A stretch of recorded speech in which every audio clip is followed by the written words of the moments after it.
Agora. Olá, tudo bem, turma? E aí, como é que foi o fim de semana? Como é que passou? Tá todo mundo bem? Beleza? Hoje nós vamos falar um assunto muito interessante, né? Um assunto que é muito comentado. Vocês estão conseguindo me ouvir? Beleza, beleza. Então vamos lá. Hoje nós vamos falar sobre um assunto muito comentado aí no dia a dia, né? Com certeza vocês saem com seus pais, né, muitas vezes, e vocês têm notado aí um aumento nos combustíveis, né? Por que que os combustíveis subiram tanto, né? Então nós vamos falar sobre a crise do petróleo e o impacto na economia e no cotidiano, né? E eu já lanço uma questão aqui, né? Por que o combustível está caro?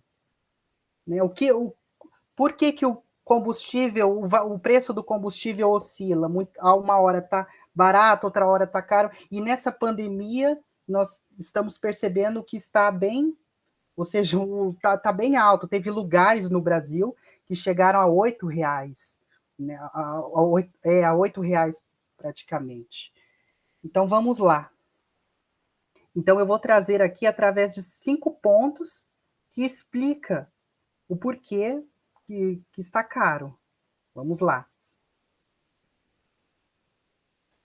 Primeiro, né, o aumento da demanda. Então vamos explicar, eu vou explicar para que todo mundo entenda, né? Ocorreu a pandemia e o que que acontece, né? O barril do tipo Brent mesmo, houve um aumento de US$ 80,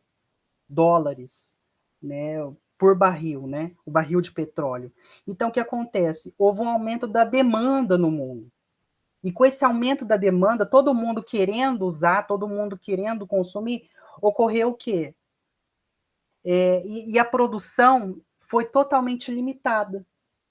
Né? Nós tivemos aí, então, e isso são um dos fatores que explicam o aumento dos combustíveis. Se eu tenho uma demanda muito alta, né? E, o, e, o, e uma produção limitada da commodity, então os preços eles aumentam.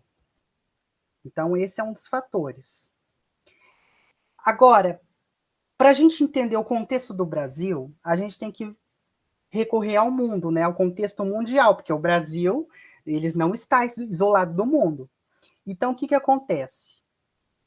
Né? A, a, a China, ela está aumentando o seu consumo de gás natural.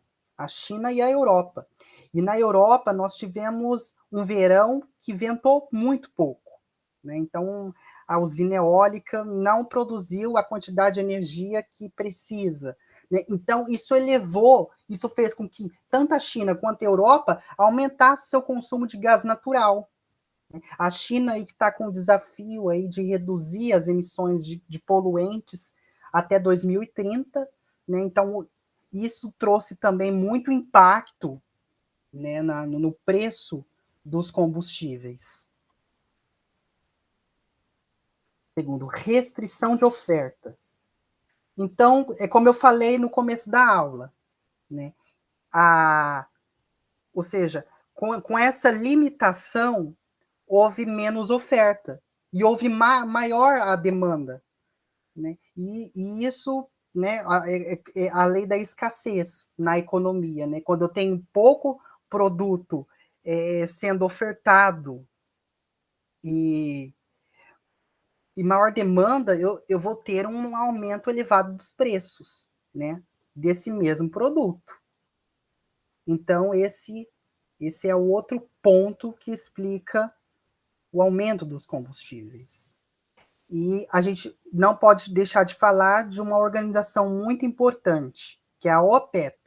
A OPEP, né, que é a Organização dos Países Exportadores de Petróleo, ele é um cartel formado por 13 países, né, que é responsável por 33% da produção mundial da commodity. O que é um cartel? São poucas empresas, um cartel é tipo um oligopólio, ou seja, eu tenho poucas empresas que dominam o mercado e eles se unem para regular a questão dos preços, a questão da produção. Então, ele é um cartel muito importante aí. Né? E o que aconteceu? No começo de 2020, que nós tivemos a pandemia, ele limitou a produção para evitar quedas fortes nos preços e valorizar a cotação do barril. Então, não, nós vamos parar aqui, nós estamos diante da pandemia, o que nós vamos fazer? Nós vamos parar, limitar a produção para diminuir essas quedas fortes, né? E valorizar mais o barril. Né? Com a pandemia, ocorreu isso. Só que agora com a vacinação, está se acelerando o mundo, as economias estão se abrindo mais, há o quê? Há uma retomada gradativa dessa produção do petróleo. O terceiro ponto também, gente, é a alta do dólar. Né? Então, a alta do dólar ela está influenciando muito aí no encarecimento dos combustíveis, não só no Brasil, como no mundo inteiro. Né? Nós tivemos em Portugal está passando também, assim como o Brasil, alta no combustível, a Europa, o mundo inteiro. Né? E a alta do dólar, ele é a moeda que influencia também essa questão. Né? Nós tivemos nos Estados Unidos questões políticas, né, que muitas vezes influenciou também o dólar. Né? Então, esse é o terceiro fator aí que ocasionou o aumento do combustível.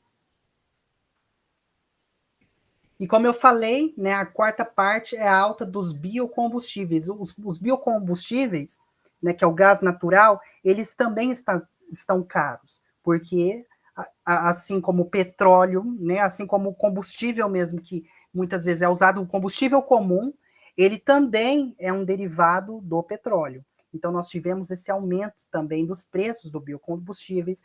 Nós tivemos outro fator aqui no Brasil, que foi a seca, no mês de junho, julho, ali, né, estiagem, falta de chuva, e isso influenciou muito também na produção da commodity, né, na produção do etanol, né, que o etanol é derivado da cana, então a falta de chuva também influenciou muito o aumento deles. Né.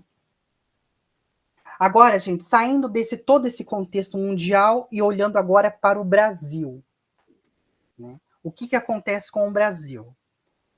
Em 2016, nós tivemos uma mudança de política da Petrobras.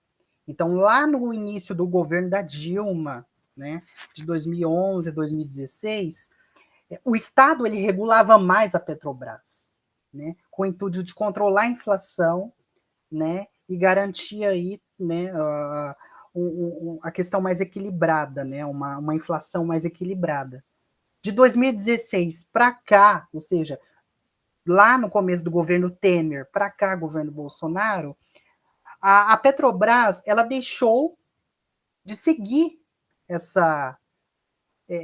ser toda essa regulamentação. Então, ela começou a adotar o chamado preço de paridade internacional. Então, agora, o petróleo ele está sendo regulado pelo mercado internacional. Ou seja, lembrando que lá em 97 nós tivemos a quebra do monopólio dessa estatal. Ou seja, ela é uma empresa que, claro, domina o mercado, mas ela tem acionistas, ela tem agora, nós temos 13 das 13 refinarias, 8 foram leiloadas, que eu vou falar mais daqui para frente. Então, houve essa quebra de monopólio, mas aí continua. Né? Nós estamos vendo aí que desde 2016, com essa adoção do preço de paridade internacional, né, o petróleo brasileiro passou a ter a entrar dentro dessa flutuação, né, cambial. Então, o que acontece? 8 das 13 refinarias foram vendidas. Então, com isso, a Petrobras começou a focar o quê? Somente na extração do petróleo e menos no refino. O que acontece? com toda essa questão que envolveu a Petrobras, corrupção que nós tivemos no passado, né? Houve menos interesse em investir de empresas estrangeiras de investir no Brasil e quebrar totalmente o monopólio. Então, ela passou a ser, por mais que ela ainda está sendo regulada pelo governo, é uma estatal, né? Só que não houve essa concorrência, né? Por estar, né? Por ser um pouco mais, por ter adotado essa política de paridade internacional, não houve esse interesse por parte das empresas estrangeiras.